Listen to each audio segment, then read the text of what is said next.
Scentland, the land of scent. Well, hello and welcome. It's Chris back with yet another run through a decade. Let's talk 80s. Let's talk 80s. And in my opinion, for me, as I lived through it and I had a very happy childhood, I was in my teens, I was a teenager during most of the 80s. It was the best decade ever. Why? Because it had, first of all, again, I had a happy childhood, thanks to my mother and family and friends. But interestingly, I actually lived on both sides of the Iron Curtain throughout or during the 80s, okay, in West Germany and then in the East Bloc in Budapest, okay. So I had a look and an experience in regards to how life was on both sides of the Iron Curtain, okay. And the 80s was, politically, put it that way, very much a game of black and white, the West against the East, and I had gathered tremendous experiences on both sides, again, as I mentioned, okay, as a child, as a teenager, and the 80s in general were just a very out there, over the top, flamboyant decade. It was a time of being over the top. I mean, in regards to fashion, for example, the big hairdos, the big shoulder pads, the tremendous colors, that were present in fashion at the time. And same thing is true for the fragrances. I've collected 12 of the iconic fragrances of the 80s. Obviously, there were some definite milestones in the 80s, like Quaros in 81, the great launch party in Paris by Yves Saint Laurent, but also Boss Number One. I definitely need to mention Cool Water, and the best of them all, I think the most monumental fragrance of the 80s is Christian Dior's Fahrenheit. Okay, I'm not going to pick them here now separately because they're such an obvious choice. I'd rather chosen 12 or a dozen under the radar or more unknown, if you will, fragrances, not the greatest stars of the 80s, to keep it more interesting and you have to provide you with a broader view. And also I would like to talk a little bit about, whatever 80s there was in terms of sports, culture, movies, music, and politics and all that. I mentioned the East and the West, black and white, yin yang, okay. The start of the 80s, obviously I saw on the news the killing of John Lennon, which was shocking in December of 80.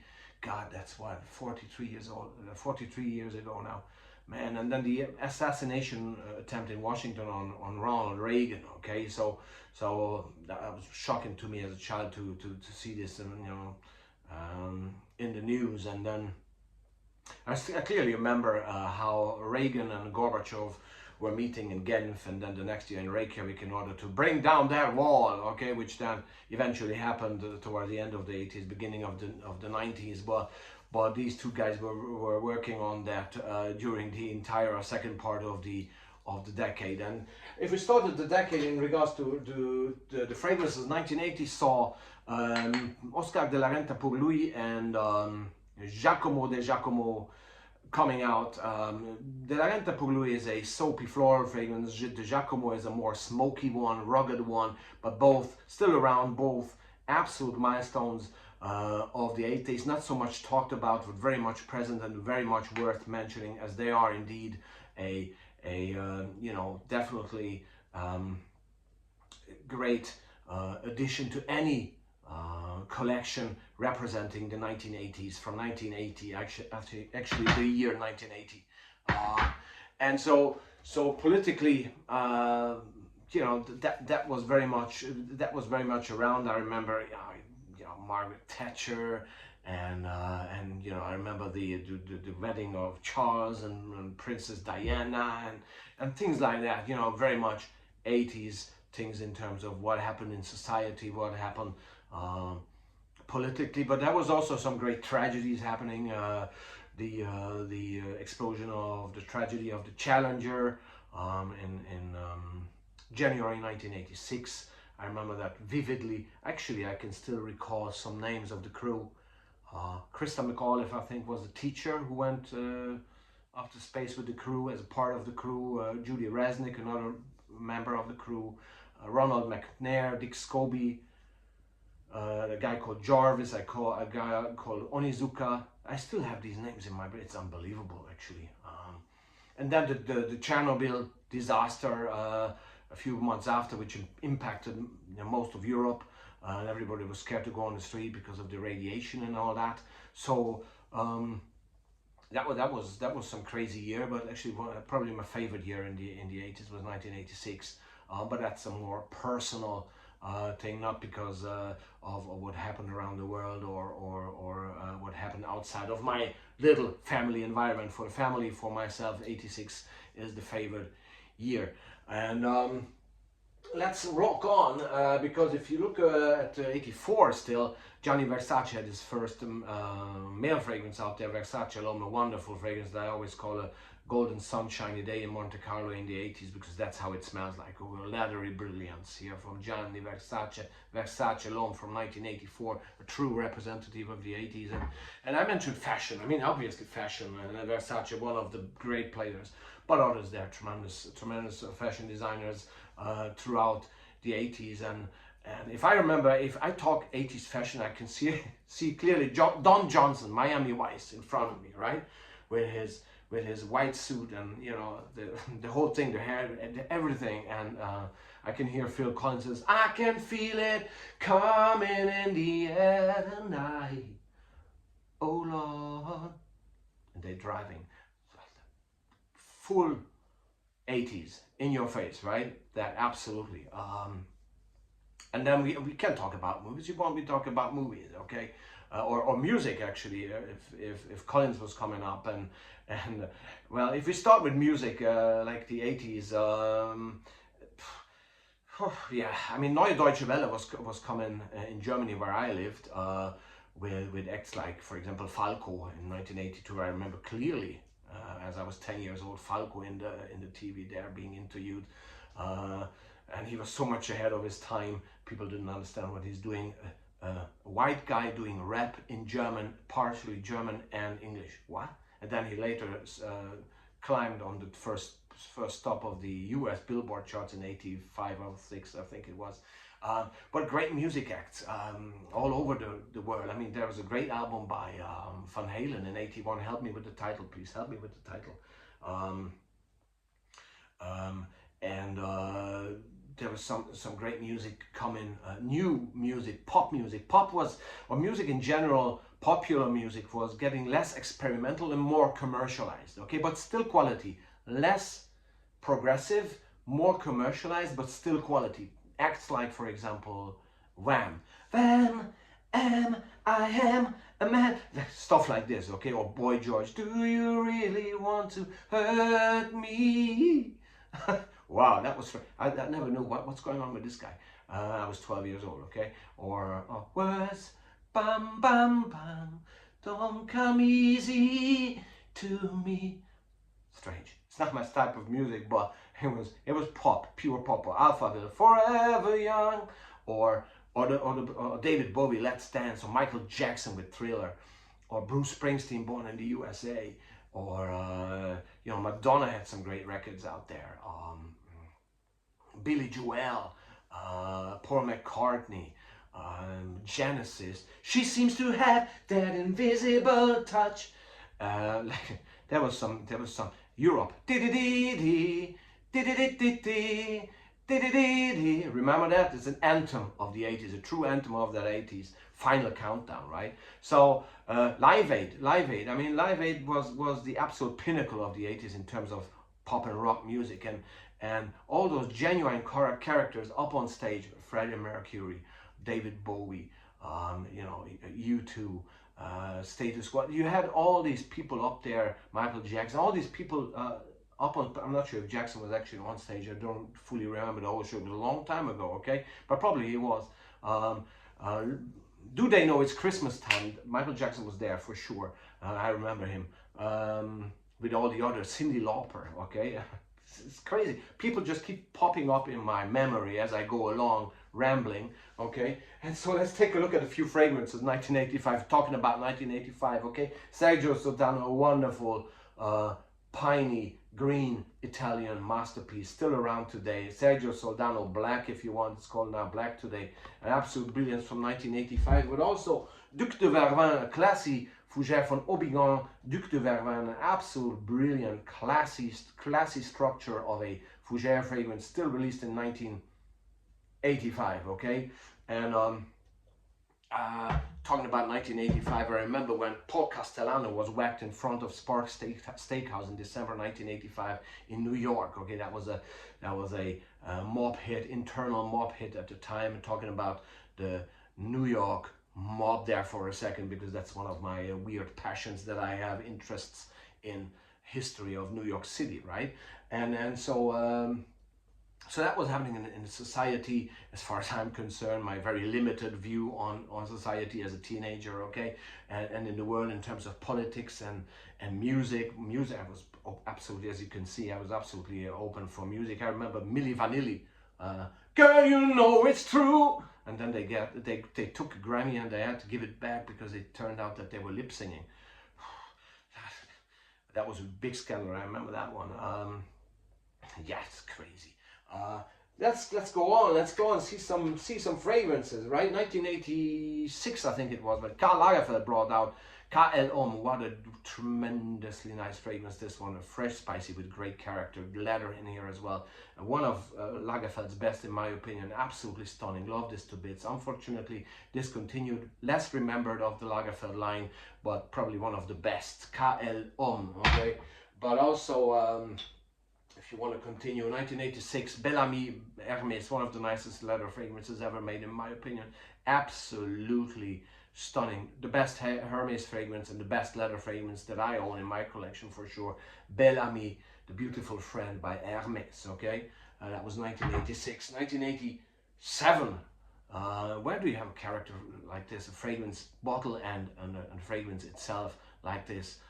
By Salvador Dali pour Homme. Salvador Dali pour Homme is one of the best representative of the 80s, because it has everything the 80s ever stood for in terms of fragrances and fashion. Okay, it's 80s bottled. It's nothing like this comes out on the market at this point today. Or if it would, then it would be niche, and people would ask $350 for a bottle. Okay, so that's the difference. At the time, designer fragrances were mostly on the market because niche wasn't very much around at the time. Few maisons like Creed, for example, was around with Green Irish Tweed, for example. But that's it. But the reason why that was because designer fragrances still cared to put out great quality fragrances every 5 or 6 years, okay, not every second month, okay. Salvador Dali pour Homme is a great example of that. And we talked about politics, music. We can talk about sports. I mean, sports in the 80s. I clearly remember Borg McEnroe, tennis. Borg McEnroe, 1980 Wimbledon final, 1981. One was won by Borg, the other one by McEnroe. Navratilova was around. Ivan Lendl was just appearing on the scene, okay? And Boris Becker winning in 85 as the youngest player ever, and then repeating it the next year. Steffi Graf, Gabriella Sabatini, wow, and Stefan Edberg, Mats Wilander, Pat Cash, players like these are very much missing to me, because they were sort of they had a character that is I don't find in Djokovic today, for example. For me it's a different ball game, right? But maybe I'm just an old tosser, who knows. But Formula One is probably a better example, because in Formula One today there's nobody. It's like children. If you look at them, they're like young children. There's no Ayrton Senna, there's no Alain Prost, there's no Nigel Mansell, there's no René Arnoux, or like Elio De Angelis, my favorite one in the mid 80s, who died in 86, unfortunately, in an accident that could have been prevented. One of my other favorite Formula One drivers, Alessandro Nannini in Benetton, was doing great during the 80s. John Watson, people like that. Okay, these were true manly characters that you could look up to, especially as a teenager. They were almost like heroes to us. Okay. Football, I mean soccer, known over in the States, football obviously in Europe. I was a great German fan, the beginning of the decade, Karl-Heinz Rummenigge, Paul Breitner, Wolfgang Dremmler, Jean-Marie Pfaff. Those were the heroes when I was still rooting for Bayern Munich at the very beginning of the decade. Now I don't like Bayern Munich anymore for a long time. But that was a great German team in Bayern Munich as well. But also the French team with Platini, the Brazilian team with Zico. It was a great Spanish team. I remember the goalkeeper Arconada failing to hold on to a ball in the '84 European Cup final or European final. Then Diego Armando Dios para siempre Maradona with his hand of God and then the goal of the century, both against the English in '86, winning the World Cup. A great Dutch team with Van Basten, Rijkaard, Koeman, Van Breukelen, and so again, heroes that were that we were looking up to because they were such they had such a great character and were so good at what they're doing. Okay, and I could go on with sports because there was worldwide a great choice of great characters that you could like in the sport that you like. Obviously, the broadcasting was not so easy, so you couldn't watch a basketball game in the US from Europe. It was much more difficult to get access to the NFL or NBA or any foreign out of Europe league, or even inside of Europe. It was difficult to. It was starting to become more popular toward the end of the decade, the satellite dishes and all that, so you could watch the CDI or the Bundesliga from the East Bloc at that time already, or the Premier League. It was not as commercialized yet as it is today, but we still were informed and we still watched. And I've seen some great matches and even Formula One in 1989 in Monza, for example. I was there. And so, yeah, some great memories, sports memories as well, and great heroes of the day. And of course, great fragrances, like probably the best one of the '80s, Ted Lapidus Pour. This is an absolute atomic bomb. This kills everybody in the room if you spray 3 times. It's still around, absolute projection, best blend ever. A great honey note in here, which gives it special character. Absolutely beautiful. Ted Lapidus Pour, 1987, one of the absolute pinnacles of '80s fragrance, designer fragrance production. Okay, and another one from 1987, 80's by Alain Delon. Alain Delon, mesdames et messieurs, my favorite actor, brought this one out. He had a great movie in 1985 called Parole de Flic. A Cop's Honor was the English translation, strange translation there, but Parole de Flic came in '85 as a movie. Iquitos, named after the Amazonas city, or the city in Amazonas, I should say. A great exotic floral, very dense, very heavy 80s frames from 1987, a true masterpiece by Monsieur Alain Delon. And talking about Alain Delon, we can actually go into the movies. I mean, the movie, oh my God, again, the characters continue, all the new characters and the characters that have been already known from coming over from the 70s. I mean, I'm talking like Sylvester Stallone, for example. I mean, Rambo and Rocky in the 80s.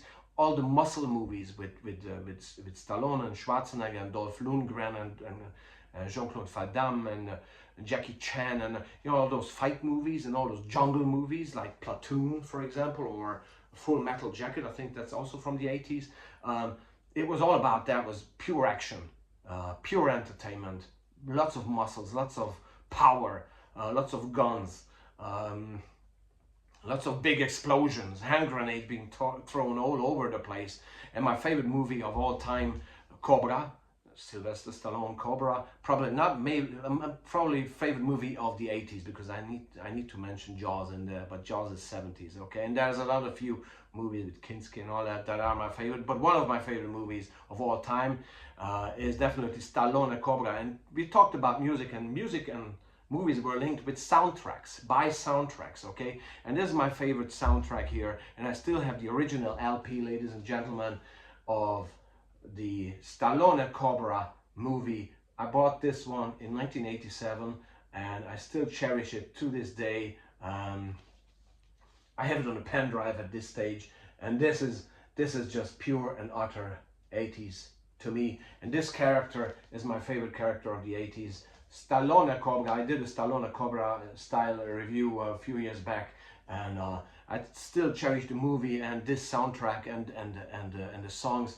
Very 80s, chosen by Stallone himself, and absolute brilliance and pure and utter 80s, just like Miami Vice. I mean, there couldn't be more 80s, or like Terminator, or Get Down, or like Back to the Future, or Ghostbusters, or Beverly Hills Cop. I am still laughing my head off because of the tremendous fun that Eddie Murphy and all the other characters have in Beverly Hills Cop. It's absolutely fantastic. Or one of my favorite ones with De Niro, Midnight Run from 1987, I think it was. I mean, they're like movies that were just so entertaining and somehow still so genuine and fun, and obviously commercial, but still there was a kick in these movies that you know, keep them enjoyable throughout the decades. Okay, and just as this fragrance, the best ever release by Hugo Boss, called Spirit.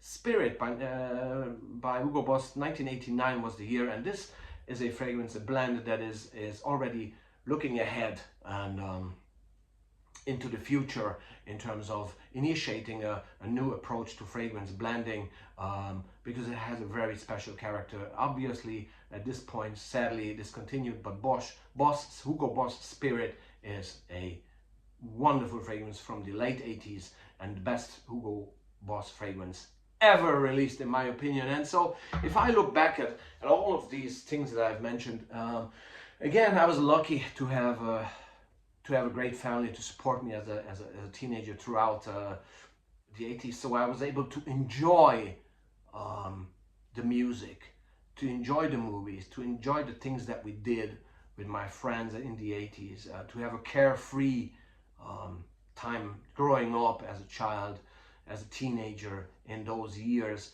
So I owe that to the family, definitely. And that helps me to look back at the decade, which I call my favorite decade. And I don't look back at it like, oh, it's gone, I'm so sad. And well, I'm sad it's gone, but I know it can't come back, okay? But I'm not sort of